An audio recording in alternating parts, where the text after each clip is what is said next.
When someone clicks on a YouTube video, I want to watch this Jose video, Professor, in air quotes, Jiang's bizarre education. To be fair, I don't like the start of it because he says professor in air quotes. That's a real professor. Professor Jiang is a real professor. an expectation that comes with it. Maybe someone is expecting a music video or a cute clip of a cat. But if there's a guy standing in front of a blackboard with the title of a lecture underneath it, you're expecting something educational. All you really have to go on is the aesthetic of an educator, but it primes you to think you're about to learn something. In 1973, the Journal of Medical Education published a paper titled The Dr. Fox Lecture, A Paradigm of Educational Seduction by Naftalin, Ware, and Donnelly. It details a study where an actor was hired to play a fictional professor named Dr. Fox. We go in one door, we go all the way around, we come out the same way. I think the word was communication. We ourselves do not listen. The actor was trained to give a completely vacuous lecture that had all the aesthetic hallmarks of a real lecture, dressing the part, being given phony credentials, and using rhetoric that had the appearance of academic rigor with none of the actual content. Audiences were captivated by the actor not because he had anything of value to say, but because of the educationally themed aesthetic he used to present it. The title of Dr. Fox's lecture was Mathematical Game Theory as Applied to Physician Education. And in 2026, we have a new fake professor lecturing his audience using game theory. Jiang Chuqin, or Professor Jiang, as he is often called and refers to himself, is not an actual professor, but— No! Nonsense! How dare you, Jose? No way, Jose! Not my Professor Jiang! a high school teacher at Moonshot Academy in Beijing. A few years back, he began uploading his lectures to YouTube under the channel title Predictive History. Recently, his channel began to take off after some of his claims went viral, and his lectures are now getting hundreds of thousands, sometimes millions of views. The three predictions he made in 2024 that put him on the map were that Donald Trump would win the 2024 election, President Trump would then invade Iran, and that the US would lose that war. What's up with the Jose Mike situation? Why does it sound like it's coming from somewhere deep? I'm starting to think China kicked him out because he's a crank. No, they didn't. The professor has just been elevated to the dean of the Moonshine Academy.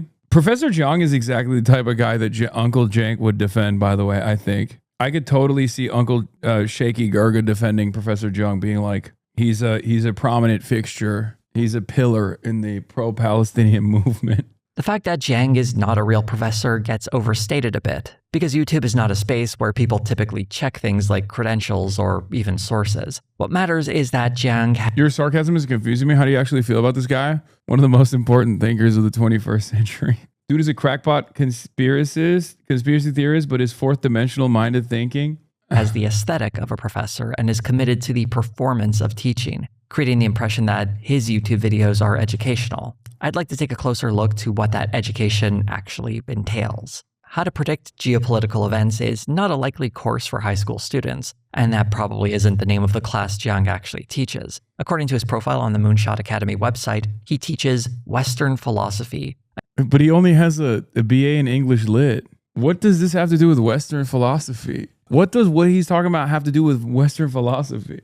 I guess he's like, Western philosophy is all about being a Frankist, cannibalistic pedophile overlords, and America going to war with Iran, and then simultaneously losing said war, causing Pax Islamica and Pax Judaica to take root. A year-long survey course that introduces students to the major ideas and books of Western civilization. On YouTube, these are broken up into several different sets of videos, including game theory, secret history, and great books. The predictions that made Jiang famous, Trump's win, the war with Iran, and its failure, are emblematic of his work. Taken in small, bite-sized, shareable bits, it's somewhat compelling. But when you take a closer look, things start to fall apart very quickly. For instance, looking at his prediction that Trump would win also includes a prediction about his running mate. It's very likely that Trump will become president of the United States again in November, and he will pick Nikki Haley as his VP. To be fair to Jiang, he does mention J.D. Vance in the video where he first makes this prediction, but only at the very end does he briefly consider him a possibility. But what makes the Haley prediction especially bad is that almost a week prior to Jiang posting this video titled Why Trump Will Win and Pick Nikki Haley as VP, Trump posted this on Truth Social. Nikki Haley is not under consideration for the VP slot, but I wish her well, DJT. His prediction about the war in Iran was similarly filled with things that didn't happen, such as the US being part of an international coalition. And Trump, Dude, I love his predictions, dude. It's awesome. I do wonder like what it is about Professor Jiang that is catnip for so many people. Cause like no one is supposed to be 100%, right? No one makes 100% predictions. I certainly have made some very wrong predictions, right? And I'm pretty open about it. Is it the whiteboard? Is it the accent? Like I think there's something to it where there's this holistic picture that is unbelievably compelling. Maybe it's the way he says, okay, after every statement. Like, I think there's maybe like an Orientalist approach here where they see like an Asian wise man, wise beyond his years with a whiteboard. And that's the reason why people are just like, oh, this guy has like deep insight. When in fact, a lot of the stuff he says is really funny because it reminds me of like just unks in that side of the world. Not just like Asian unks, but like Arab unks do this too. Of course, it doesn't hit the same because Americans and Westerners don't usually perceive like Arabs to be wise beyond their years. You know what I mean? That's why I think the Orientalism works in his favor in this circumstance. But like he is literally like a Arab taxi driver. Like in the shit that he says, like some of it is very compelling, some of it is absolutely truthful, very good, comprehensive analysis, and then the rest of it is just hokum. Where you're like, how did you arrive at this? Like this is an insane thing. How can you believe both of these things at the same time? goes on TV. He announces Operation Iranian Freedom, a full-scale U.S. invasion of Iran, along with Israel, Saudi Arabia as its main partners, but the United Kingdom, UK will be involved, Australia will be involved, UAE will be involved, Poland will be involved. What? The United States only had Israel as an ally when this war began. The failure of the US's invasion of Iran seems likely at the moment, but I suspect it won't go down the way Jiang predicts it will. A massive invasion force is sent to Iran in the south. 100,000 US troops land, maybe 200,000 Saudi Arabia troops land, okay? You think they're soldiers, but they're not. What they really are 200,000 Saudi Arabian troops? Did he just say 200,000 Saudi Arabian troops? How big is the Saudi military? The total number of the Saudi military troops with active personnel strength, right? So this means like not just people that are going to be holding the guns, like total is 247,000 to 282,000. This means support positions. This means janitors. Saudi Arabia does not have 200,000 troops. Oh, he said 20,000? hostage troops land, okay? US troops land. Maybe 200,000 Saudi Arabia troops land, okay? Okay, he didn't say 20,000. No, he did not say. He said 200,000. Why? Why are people saying no? He said 20,000. What the is going on? Are you guys with me? Am I being gaslit by Professor Jiang fans, or am I being gaslit by people who are LARPing as Professor Jiang fans for fun? It's not that big of a deal. How much of a difference can 1-0 make? First of all, Saudi Arabia is not sending any troops to Iran anyway. But if he's out here saying Saudi Arabia is going to bring 200,000 troops, that is a fundamental lack of knowledge about what the Saudi military capabilities truly are. So that's why it's like it's an insane thing. It's like saying America is going to deploy 3 million troops to Iran to invade Iran. You think they're soldiers, but they're not. What they really are, hostages. You have too many people in the country, so you can't get them out of the country, but you don't have enough people to actually launch a strike against Tehran.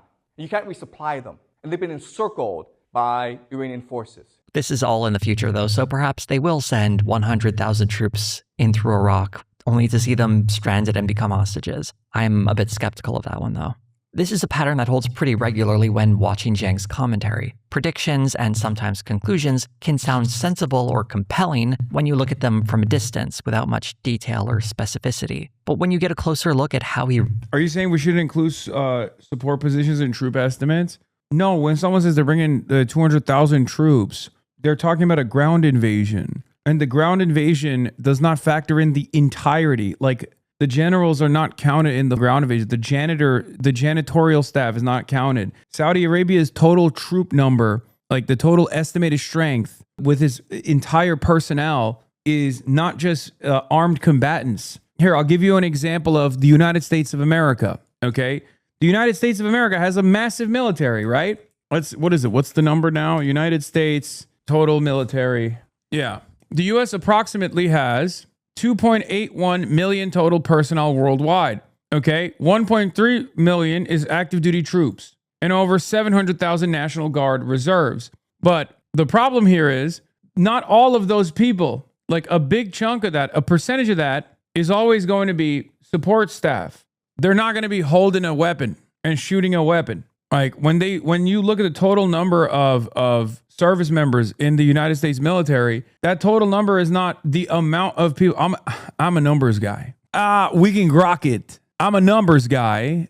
And what a lot of people don't understand, I was in the military. And at first I thought everybody in the military is shooting with a gun. And I grokked it. I said, let's grok it. The U.S. combat support staff, the tooth-to-tail ratio generally includes 3 to 10 personnel for every one frontline warfighter, providing crucial logistics, medical intelligence, and maintenance services with ratios increasing in complex modern operations. Thank you. You don't just grok it, dipshit. You ChatGPT it too. I grokked it. I ChatGPT it. It turns out a lot of those guys are not holding the guns. Do you see what I mean? So I highly doubt that Saudi Arabia even has 200,000 actual gun holders that they can deploy. And they certainly don't even want to do that anyway. That was never going to happen. Reaches those conclusions or what those predictions more specifically contain, they don't hold much water. And they frequently reveal that Jiang is uninformed about the topics he's discussing. And there are also predictions that seem completely ridiculous, like this one. If you know game theory, okay, and you understand the principles that we've learned today, then you're forced to conclude that in East Asia, North Korea has a better future than China. To understand what drives someone to say that What? Bro. Yo, this is my shit. He says such insane stuff, like when he said that the real global superpowers that are going to be popping off is Germany and Israel. North Korea has a brighter future than China, we have to get into the nitty-gritty of how he constructs his predictions. One of the major keys to understanding Jiang's theories is that they are, above all else, narratives. Although he makes references to theoretical models and historical patterns, they always exist in the same structure of a narrative. Narratives exist to explain most of how we see the world, but Jiang uses concepts like game theory to give them all an academic vibe. For those unfamiliar with game theory, it is described a mathematical theory about how decisions are made in situations where one person's decision affects another that is used in many fields such as economics, psychology, and biology. How did he use game theory to game out that Jusha is the superior ideology as opposed to Maoism or socialism with Chinese characteristics? Because I really want to know how he gamed that shit out. Jiang has a number of lectures supposedly covering game theory, though his use of game theory is a lot like the title of professor. It's one that serves to confer legitimacy to a narrative rather than actually educating people. Although I'm not an expert in game theory myself, his lectures don't really conform with the definition I just read or other examples I found while researching this video. According to Jiang, understanding what he calls game theory will make his students better people, help them understand the world, and provide the tools to make predictions. Jiang's use of game theory is used to describe a dynamic, the players involved, their motivators, and then their reactions, typically grounded in a concrete example. Or at least that would be the goal if his lectures were strictly about game theory. What often follows instead in his lecture is a series of assumptions that spiral out of control. In his first lecture on game theory, he provides the example of a dating game where 5 boys and 5 girls want. Okay, I have to continue this video tomorrow because I have to go.